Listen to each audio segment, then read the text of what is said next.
At least that way you can stay. Good grief, bad grief. Not that I want to rate grief, but good grief, I've had a lot of bad grief lately. I give it 2 thumbs down. I give it a rotten rating. I give it no stars. Most of all, I don't give grief anything. After all, it's already taken too much. It's taken our memories, it's taken my spirit, it's taken you. Grief is the culprit, you are the stolen, but what am I in this crime? I can't be your accomplice. I would never let you do this. But I also can't be your perpetrator. We know too much about each other. What if I'm actually the chalk outline of your lifeless body? I mean, at least that way you're not alone again. Alone.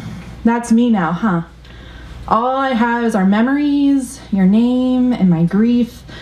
Our memories ring gently in my ears every time I walk past the library. If only those spines knew how my backbone buckles and breaks at the weight of our world without you. Our memories make my lips come together in a smile, specifically when I order your Starbucks drink, even though it's far too sweet for me.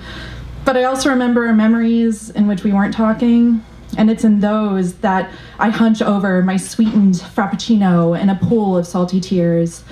I don't know if I ever told you, but your name is my favorite word to whisper when I blow out my candle, which is to say that I shudder at the sheer thought of living without you.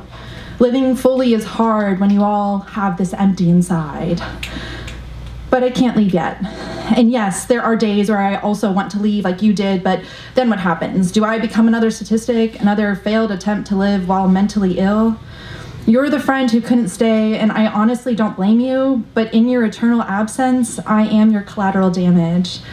So that leaves me with what? Grief? That's the last one, right? I mean, I know I was never good at responding right away, so I know that this is also too late. Every minute I'm learning to live without you, and I'm trying to live with grief instead. Grief swallows my smile and coughs up my guilt. So when I say that I'm trying to embrace grief, what I mean is that I'm trying to fathom a world in which you don't exist, one in which I can't hug you, one in which we don't get to play phone tag, one in which you don't text me to make sure I made it home safely.